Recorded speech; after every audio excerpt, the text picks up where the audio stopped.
اور اس طرح مصر کے ہر گھر میں لوگ کفر و شرک کے اندر مبتلا ہونے لگے اور اللہ تبارک و تعالیٰ کی وحدانیت کو چھوڑ کر بتوں کی پوجا کرنے لگے۔ اس کے بعد جب فرعون اور حامان نے دیکھا کہ مصر کے تمام تر لوگ اللہ تبارک و تعالیٰ کی ذات کو بھول چکے ہیں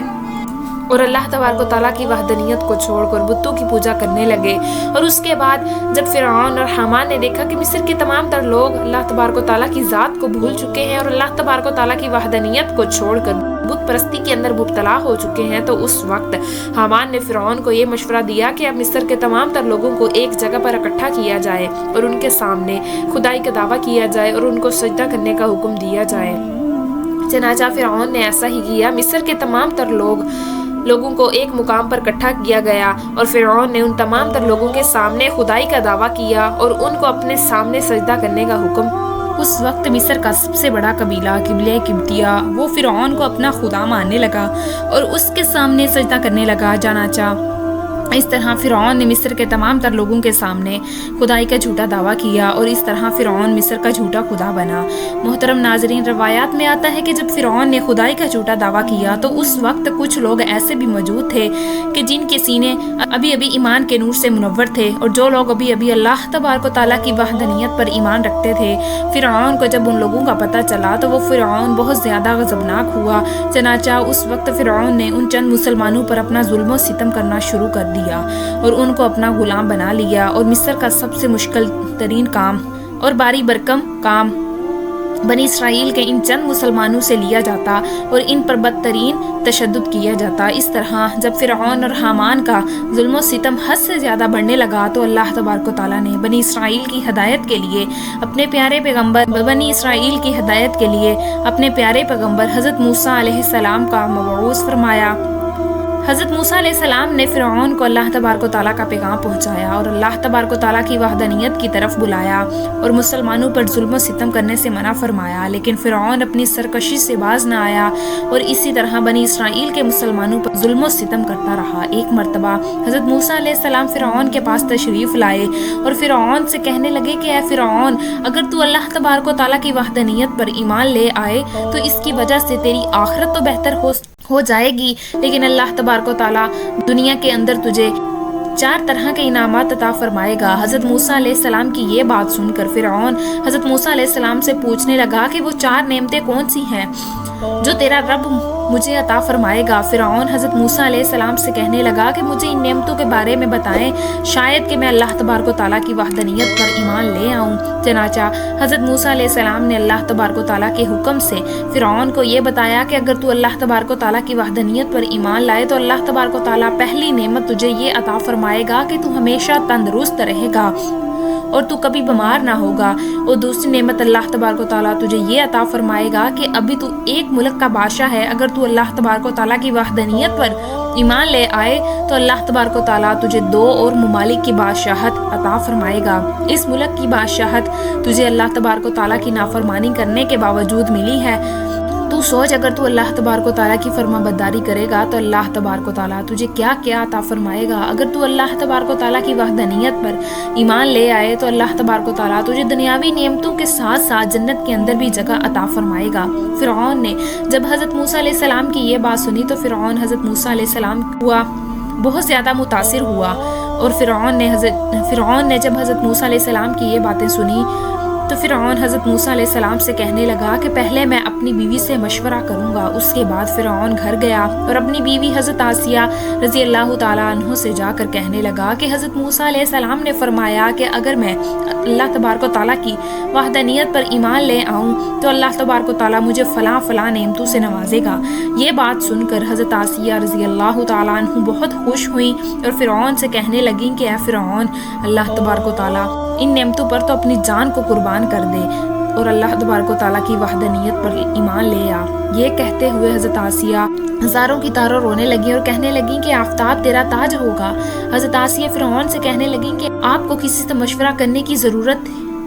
تھی ہی نہیں بلکہ آپ کو حضرت موسیٰ علیہ السلام کی مجلس ہی میں اللہ تبارک و تعالیٰ کی وحدانیت پر ایمان لے آنا چاہیے اور دعوت حق کو قبول کر لینا چاہیے۔ چنانچہ حضرت آسیہ کی یہ بات سن کر فرعون حضرت آسیہ سے کہنے لگا کہ میں ایک بار اپنے وزیر حامان سے بھی مشورہ کرنا چاہوں گا۔ تو حضرت آسیہ فرعون سے کہنے لگی کہ حامان سے مشورہ کرنے کی ضرورت نہیں، کیونکہ وہ اس بات کا اہل نہیں، لیکن چونکہ حامان فرعون کا سب سے قریبی دوست تھا اور سب سے خاص وزیر تھا، لہٰذا فرعون مشورہ کرنے کی غرض سے حامان کے پاس گیا اور سارا ماجرا حامان کو بتایا۔ فرعون حامان سے پوچھنے لگا کہ اب مجھے کیا کرنا چاہیے۔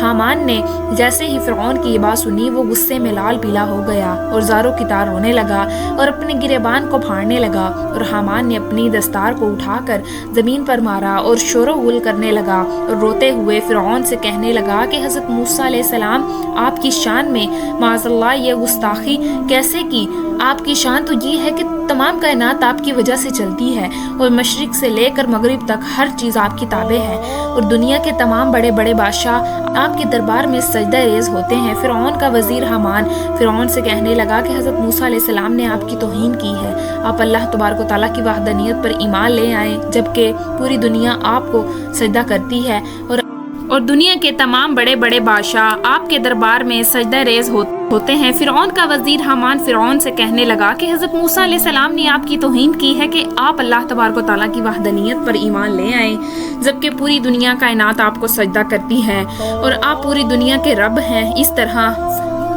حامان فرعون کو بھڑکانے لگا کہ آپ حضرت موسیٰ علیہ السلام کی بات مان کر ایک ادنا غلام بننا چاہتے ہیں اور خدا سے انسان بننا چاہتے ہیں، جبکہ یہ آپ کی بہت بڑی توہین ہے۔ اگر آپ نے اسلام قبول ہی کرنا ہے تو اس سے پہلے مجھے مار ڈالیے تاکہ میں اپنی زندگی میں آپ کی یہ توہین اپنی آنکھوں سے نہ دیکھ سکوں۔ چنانچہ اس طرح حامان فرعون کو غرور و تکبر کا جھوٹا لالچ دے کر ورگلانے لگا اور دعوت حق کو قبول کرنے سے منع کرنے لگا۔ چنانچہ فرعون نے جب حامان کی یہ بات سنی تو فرعون غرور و تکبر میں آ گیا اور غرور و تکبر کے اندر آ کر خود کو خدا سمجھنے لگا اور دعوت حق کو قبول کرنے سے انکار کر دیا، اور اس طرح فرعون نے حامان کی باتوں میں آ کر دعوت حق کو قبول کرنے سے انکار کر دیا اور اللہ تبارک و تعالیٰ کی وحدانیت کا انکار کر دیا، اور اس طرح فرعون حامان کی وجہ سے ہمیشہ ہمیشہ کے لیے اللہ تبارک و تعالیٰ کی بارگاہ سے مردود ہو گیا اور جہنمی قرار پایا۔ محترم ناظرین، جب فرعون کا ظلم و ستم حد سے زیادہ بڑھ گیا تو فرعون بار بار سمجھانے کے باوجود اللہ تبارک و تعالیٰ کی وحدانیت پر ایمان نہ لایا۔ کئی بار اللہ تبارک و تعالیٰ کے عذابات کو دیکھنے کے باوجود بھی دعوت حق کو قبول نہ کیا تو اللہ تبارک و تعالیٰ نے فرعون پر اپنا عذاب نازل کرنے کا ارادہ فرمایا اور فرعون کو غرق کرنے کا ارادہ فرمایا۔ اللہ تبارک و تعالیٰ نے حضرت موسیٰ علیہ السلام کی طرف وحی بھیجی کہ وہ قوم بنی اسرائیل کو لے کر مصر سے روانہ ہو جائے۔ چنانچہ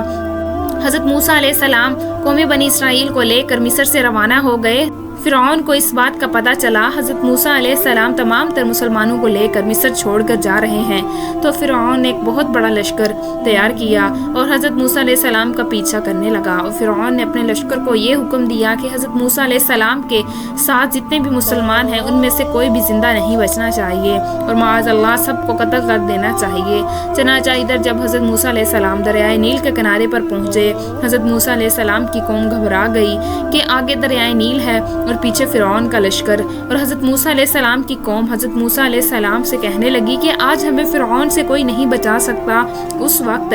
حضرت موسیٰ علیہ السلام نے اپنی قوم کو تسلی دی اور فرمایا کہ اللہ تبارک و تعالیٰ ہمارے ساتھ ہے۔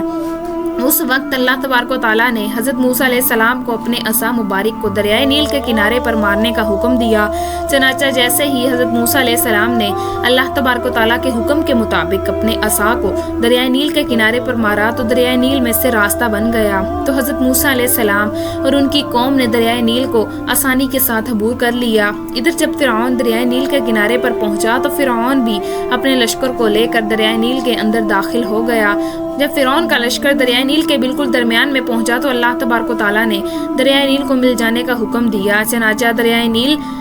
اللہ تبارک و تعالیٰ کے حکم کے مطابق فرعون کے لشکر کی طرف بڑھنے لگا، اور فرعون نے جب یہ منظر دیکھا اور اپنی آنکھوں کے سامنے اپنی موت کو آتے ہوئے دیکھا تو فرعون بلند آواز سے چلایا اور کہنے لگا کہ میں حضرت موسیٰ علیہ السلام کے خدا پر ایمان لایا، اور میں اس خدا پر ایمان لایا جس پر قوم بنی اسرائیل ایمان لے آئی۔ اس طرح جب فرعون غرق ہونے لگا تو وہ دعا مانگنے لگا۔ اس وقت حضرت جبرائیل علیہ السلام نے مٹی کو اٹھایا اور فرعون کے منہ پر ڈال دیا تاکہ یہ اللہ تبارک و تعالیٰ کی بارگاہ میں دعا کو نہ مانگ سکے، اور فرعون اس وقت اللہ تبارک و تعالیٰ کی وحدانیت پر ایمان لانا چاہتا تھا، لیکن اس وقت اس کا ایمان لانا قابل قبول نہ تھا، کیونکہ اللہ تبارک و تعالیٰ کا عذاب اس پر نازل ہو چکا تھا اور اس پر توبہ کا دروازہ بند ہو چکا تھا۔ اس کے بعد اللہ تبارک و تعالیٰ کے حکم سے دریائے نیل آپس میں مل گیا اور فرعون اور اس کا پورا لشکر دریائے نیل کے اندر غرق ہو کر ہلاک ہو گیا۔ امید کرتی ہوں کہ آپ کو ہماری آج کی ویڈیو اچھی لگی ہوگی۔ اگر ہماری ویڈیو اچھی لگے تو ویڈیو کو لائک کیجئے اور مزید اس طرح کی ویڈیوز دیکھنے کے لیے ہمارا چینل سبسکرائب کیجئے۔